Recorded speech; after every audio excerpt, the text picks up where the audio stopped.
the industrial cities such as Leeds and Manchester had expanded around the 19th and the 20th century. And why was that? Well, this was because industrialization created opportunities for the people. And this led to an increase in the population who had to reside near these industries. That is why many cities in the Western world expanded. Now in India too, many cities went through the changes. But before we start discussing about these changes that took place in the cities during the colonial era, let's talk about what led to these changes. Now colonial India had three main presidencies, that is the Calcutta Presidency, the Bombay Presidency and the Madras Presidency. These presidencies were the administrative divisions that the British had made for the sake of easy governance. And they had been developed from the East India Company's trade posts which were located at Surat, Madras and Calcutta. Now there were three major reasons why so many changes took place. First of all, many towns had reduced because the demand of the specialized goods that they were manufacturing had declined. Secondly, the old trading centers were now getting replaced by newer trading centers due to the change in trade flow. And thirdly, the centers that were earlier in power collapsed as the local rulers were getting defeated by the company. This led to the emergence of new centers of administration. Basically, this entire process was called Deurbanization. And many cities around this time were going through this. Let's take the instances of cities such as Machilipatnam, Surat and Seringapatam that were deurbanized during the 19th century. By the early 20th century, only 11% of the Indians were living in the cities. Now let's have a look at this image here. It is the view of the city Machilipatnam. It's beautiful, isn't it? Now this city had developed as an important port town in the 17th century. But its importance declined after the late 18th century as the trade shifted to the new British ports of Bombay, Madras and Calcutta.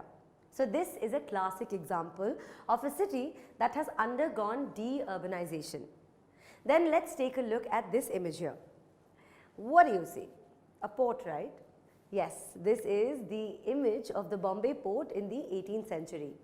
The city of Bombay began to grow when the East India Company started using it as the main port in the Western India.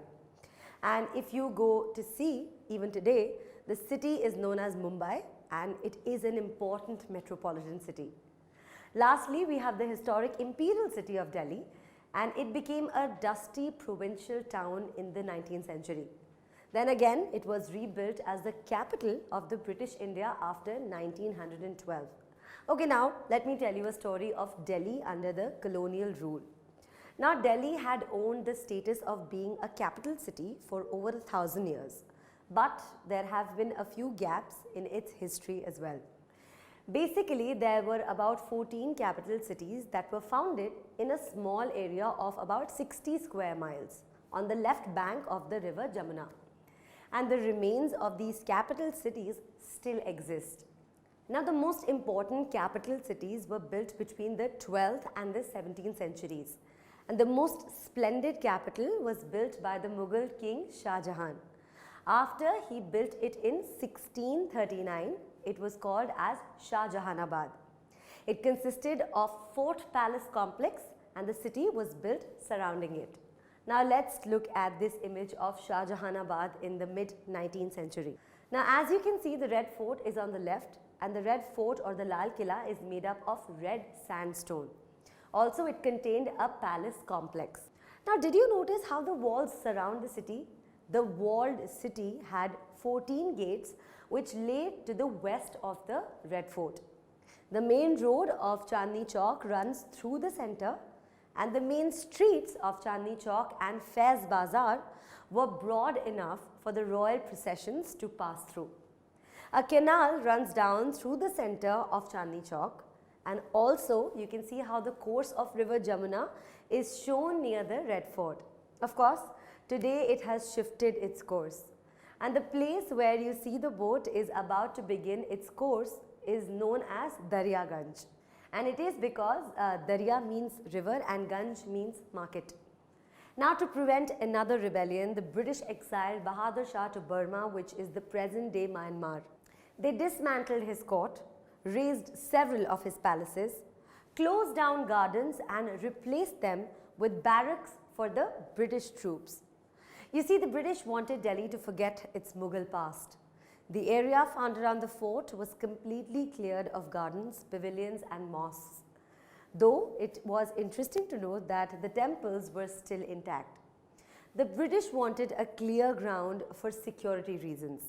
Mosques in particular were either destroyed or put to other uses. For example, the Zinatal Masjid was converted into a bakery, and no worship was allowed in the Jama Masjid for over 5 years. Here's an image of Jama Masjid in the year 1858. Can you notice the buildings all around the masjid? They were all cleared after the revolt of 1857. Now, this is a view from the Jama Masjid after the surrounding buildings were demolished. So with this image, we have come to the end of our session, and in this session we had discussed about how deurbanization hit many cities and how the imperial city of Delhi was like before the revolt of 1857. Now, in the next session we shall discuss how the city of Delhi becomes the new capital of the British Raj. Tutormate. For more amazing video lectures, download the free app on Apple App Store or Google Play Store